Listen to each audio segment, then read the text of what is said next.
Hi and welcome to the vlog. I'm Tova, this is ParentXP, and I realise I've not filmed in here for a while. It's quite nice to be back. I've got my lovely whatever palm it is in the corner here. I like this room, but very often this is just completely taken up by the sofa bed and being Elin's bedroom.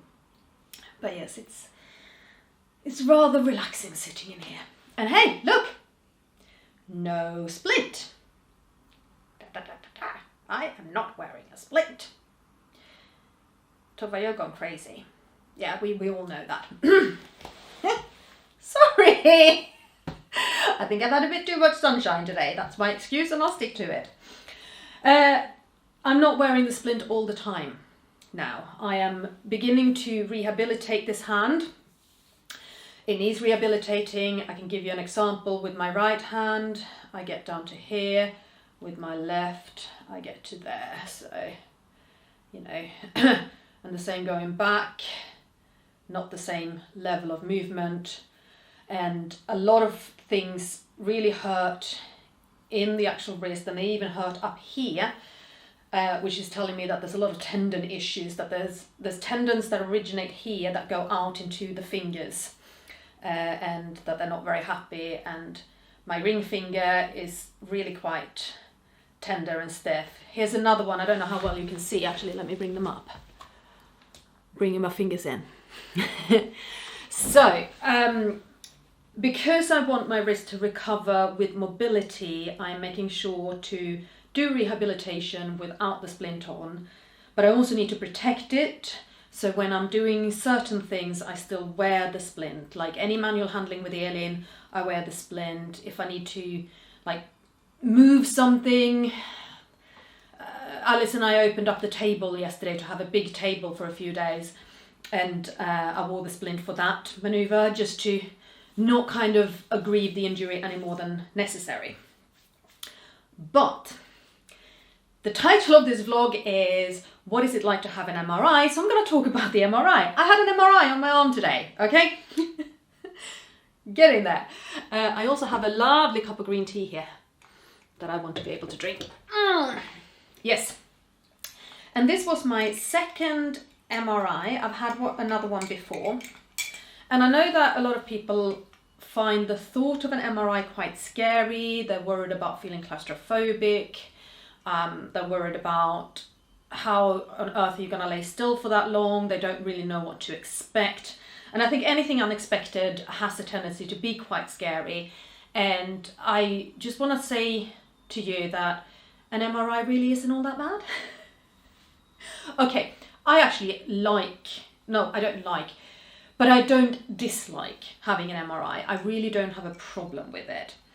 And I think maybe one of the reasons that I am positive about MRIs is because I had my first MRI while we were still in the first lockdown, or, you know, rather just after the first lockdown had marginally eased here in the UK. So it was late June 2 years ago. God. And I turned up at the clinic, and I mean, it was the first time in 3 months that I was away from home. First of all. Oh my God. And I was away from home and I was without the kids. And I was able to wander around London for the first time in 3 months. Things at home were really bad. I was trying desperately to work and not really managing. And I was trying to manage the house and not really managing. And I just, yeah, things were bad at home, okay? I left my husband during lockdown. Things were bad at home. So it was the first time that I was away from home in 3 months, and I'd literally, you know, been stuck in that situation and felt like I had no escape whatsoever. So already the fact that I had to go to London and had to get an MRI was rather positive. And then they told me that it was a really long MRI I was going to be having. It was 90 minutes long. And I just looked at the technician. I went, are you telling me that I have to lie down and relax for an hour and a half? And he went, yeah. And I was like, take your time. Like, seriously, make it 2 hours. Yeah. So that may very well have coloured my opinion about an MRI. However, let me answer some questions let me take my tea strainer out of my tea. Let me answer some questions. First of all, is the machine really small? Not really. It's like, the sides would be roughly like this away, and it's round. So no, it's not massive, but you don't have the top of the machine like that. There is space in there. So claustrophobia wise, you know, I don't think it's as bad as perhaps a lot of people fear. It doesn't really feel that enclosed. It's light in there, so you don't actually feel like you're not in a dark, closed-in, horrid place. Like, I have nightmares about trying to move through really narrow caves. Nightmares. I have friends who do cave diving and that freaks me out. And I have no issues with an MRI machine. Okay, so it's actually not, it's not that narrow. It's not like you have something right here on you. Okay, so what happens? You come into the MRI clinic, you have, at least in the UK, you have to fill in a sort of safety form. And they ask a lot of stuff about if you've ever been in an MRI machine before, if you have any metal work inside your body, like you've had a, of course I'm going to say hip replacement because of Elin's upcoming operation, but like you've had something that means they've put metal inside your body. Have you ever been hit by shrapnel? And if you have, are you absolutely certain that everything is gone? Things like that. Are you wearing anything with metal? Okay? So you just have to answer all of those things. I chose to wear joggers, a sports bra and a t-shirt. So there was no metal on my clothes whatsoever. I took out all of my piercings. I still haven't put all the ones in the ears back, but I took all of my piercings out before I went in. I did wear my mask into the MRI room, and in there I was told I was allowed to put the mask in a little tray, so I didn't have to wear the mask whilst in the machine. There's usually at least 2 technicians there, at least, you know, both times I've had MRIs done, there have been 2 technicians, and they have a little bit of a chat and check how you are and ask you what you feel about an MRI machine. I'm very happy that I'm calm about it, I'm okay about it. And then they explain how you're going to lie and how long the MRI is going to take.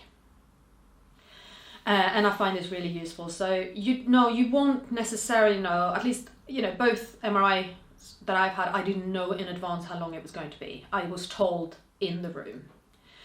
So my first MRI, I had to lie on my back. The reason for that MRI is because I have something called Horner syndrome. And Horner syndrome is when something has happened to the nerve that controls pupil size and how open your eyelid is. Can't remember the name of the nerve right now. But something's happened to that, so it's not working quite the same way. And I have right side Horner syndrome. So on that side, my pupil is a little bit smaller than my left, and my eyelid is a little bit droopier than my left. And occasionally, not very often, but occasionally, Horner syndrome can be caused by a tumour somewhere along this nerve. And that's where I had the MRI to check that there were no tumours. Now, the funny thing about this nerve is that it starts and ends in the brain, and it's only 2 inches or 5 centimetres apart from the start and end point. But the nerve wanders around the entire torso. It's a really long nerve. It's like when we evolved, that one didn't quite keep up, and so it sort of just been pulled out and grown and hung around. So the reason that MRI was so long is because they had to scan from the top of my thighs to the top of my head and had to do loads of different kinds of scans. An MRI scan is not one scan. They do several different ones. I don't know what the different ones do. I don't know if it's because it goes through the body part like this and then like that, or what have you. I really don't know. But an MRI scan is actually a number of scans.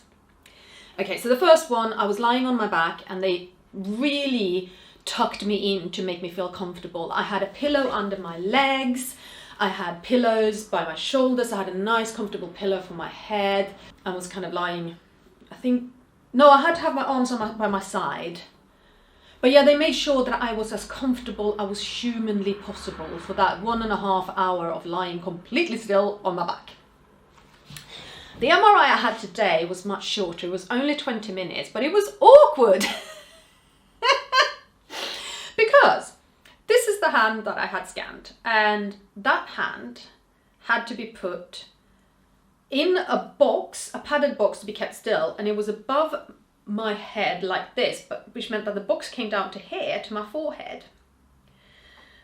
And it had to lie completely still like this, and then I had to lie here, like on that box. So I was given a little wedgie pillow to keep my head comfortable. This hand had the call button, but had nowhere to go really apart from here. And then I was lying on my front, and they put a pillow underneath my feet just to make that body posture a little bit more comfortable. But yeah, I was lying like this. And it was not the most comfortable, and having to lie completely still. But they did try and make me as comfortable as they could. And it was only a 20-minute MRI. Only. Felt like longer, to be honest. I was going to check my clock when I came out, or my watch when I came out, but I completely forgot. Something that you may have heard about MRIs is that they are loud. They are so noisy. They're super noisy. If I can find some royalty-free MRI sounds, I'll put them in and show you. They're so noisy. And it's different noises. So I'm lying there and I hear this loud, high-pitched beep, followed by followed by brrr. Yeah, it's crazy. It's crazy how loud these machines are. You get given earplugs to protect you from the sort of most like immediate sound shock. So you have earplugs in, and you wear a pair of big, shortened to big apparently. You wear a pair of big headphones as well, which was another reason why I had to be face down when I was lying like this, because they're enormous headphones. You can't like lie on your side with them on. And they play music through those headphones, and they can also talk to you through those headphones. Yes, you will hear that music and the speaking through the earplugs, unless you have some form of hearing loss, I assume. But if you have some form of hearing loss, maybe the machine isn't as bothering. And you will hear the noise of the machine. And the noise of the machine is really quite extreme. Like, the noise of the machine was louder than the music. But the music gives you something to focus on that isn't the machine noise. And they talk to you through those headphones. And how much they talk to you through those headphones really very much depends on you. How much do you need them? Are you very nervous? They may very well talk to you more. If you're calm like me, they actually kept the talking to me to a minimum. But occasionally they checked in. How are you doing there? Are you doing okay? And you can speak and answer, they will hear you. And also telling me what was happening next. I mean, what's happening next is we're doing another scan, but they were telling me how long those scans would be. They said they were going to start with a number of fairly short scans of roughly 1 minute each. They didn't tell me exactly how many.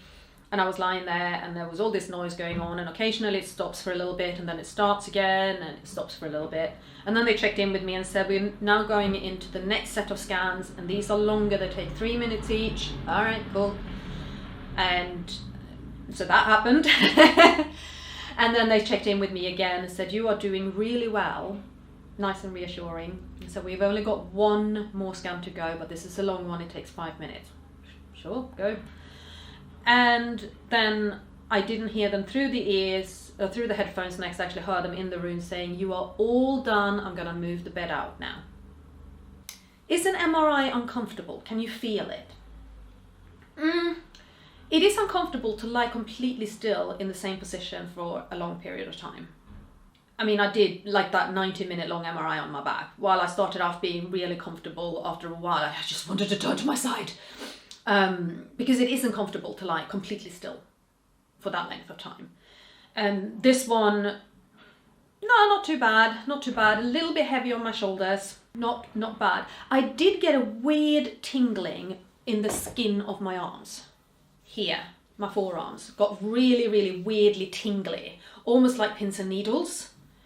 And I asked the technician afterwards, I said, this tingle on my skin, is that me feeling the scan, or is it my brain playing tricks on me? And she said, it's your brain. You can't actually feel the scan. but you are lying in an awkward position for a long time, you know, your brain will do things to you. It will send you nerve signals that you should be moving or doing something, and that's probably what happened. Something you can feel is you can feel the machine vibrating. Not all the time, but particularly when it was doing the noise, I could actually feel the vibration in it. It's not a bad vibration, it's not massive, it's just that little tremor going through it that you can feel. Yeah, so that was it. I sat up, they took the headphones, I got to take the earplugs out, I got to have a little bit of a chat to them, and I did ask a few questions. So yes, the tingling sensation was one of the questions I asked. And I asked, what do you do if somebody's really nervous? Like if somebody's really anxious and claustrophobic and really struggles, and they said it very much depends on from situation to situation. If we can talk to them and keep them calm, that's what we're gonna do. But we have people who walk in here, see the machine and turn around and walk out. They just go, I can't do this. Or people who go into the machine and panic, and we take them out. Because we're not gonna force somebody to be in there when they're really uncomfortable. So there you are. You don't have to lie in the machine and panic. You don't have to. An MRI machine is a diagnostic tool. It's a very good diagnostic tool. And if you get offered an MRI scan, I would say take it, because there's a lot of stuff that can be found out. But if you're really panicking, you're panicking, and don't force yourself, okay? But I also want to say to you that actually it's not that bad. Close your eyes, breathe. Close your eyes and breathe. Best way to keep calm. And if you are panicking, maybe if you say to yourself, of course I'm panicking, the very primitive part of my brain sees this as a threat, as a danger. And I'm not going to try and suppress it. I'm going to thank my brain. I'm going to say, okay, cool. I'm glad you tell me when you see something dangerous, but really we're not in danger here. We're well looked after, and see if that helps you calm down. Might do. You never know. And the final question I asked, because I'm really interested in this, particularly when it comes to Elin, is if somebody has had metal work put into their body because of an operation, can they no longer have MRIs? And she said, actually, most people can, because in most instances, the metal work put in is titanium, and titanium is MRI safe. But we will follow up with the hospital where they had the metal work put in and ensure that we know exactly what was put in, so that we can make a decision on whether it's safe or not to have an MRI. So there you are. What happens if you have metal in your body that isn't MRI safe? I should have researched that before I sat down to record. So what I'm about to tell you is hearsay. I do not know if it's true. I have not verified the story. But what I have heard is that because it's magnetic, basically the metal gets pulled towards the sides of the machine. So somebody, this is the hearsay, this is the story I heard, is that somebody who does a lot of sewing was in the machine and their finger started really hurting as soon as the machine was turned on. She called them, they turned the machine off, pulled her out, and it turned out that she had a tiny fragment of sewing needle in her hand, in her finger, embedded, and that it was being pulled up by the magnets of the machine. How wouldn't you know that you've got a piece of sewing needle in your finger? How wouldn't you know? But maybe like it was just the tip and microscopic and what have you. As I say, it's hearsay. I really, really do not know. Look it up yourselves. Yeah, and that was it. I have not had the results yet. I'm going to wait for the clinic, the doctor who not diagnosed me. Well, I suppose he did diagnose me. But the doctor who ordered the MRI to review and come back to me with a follow-up appointment. So that's what I'm waiting on now. And then I went for a coffee and cake, because who doesn't want coffee and cake? I deserve coffee and cake, damn it, especially after an MRI. And after I'd had my coffee and cake, I wandered around Primark, and I just want to show you guys this, because if you are a UK special needs parent like me, you'll like this. It's completely non-sponsored. It's just something I saw and I bought. It's an egg-shaped bath bomb that actually smells quite nice. £1. Elin can taste chocolate, but it doesn't do much for her. and we're coming up for Easter, so I thought this was really nice. This is just very cute. Have a look at it. Got little sparkly bits here. It's like a dragon egg. So I got that for Elin for the Easter egg hunt. As I say, not sponsored, just a good tip. I like that. Elin loves a bath. She doesn't love chocolate. Yeah, that's it. I hope I managed to get all the information in here. If you have any other questions, then please feel free to ask me. And yeah, I just once again want to say an MRI really isn't, it's not that bad. I think a lot of people do a big thing about it because they simply don't know what to experience. And I hope I've managed to explain some of what you can expect if you're going for an MRI. Thank you for watching. See you again very soon. Bye.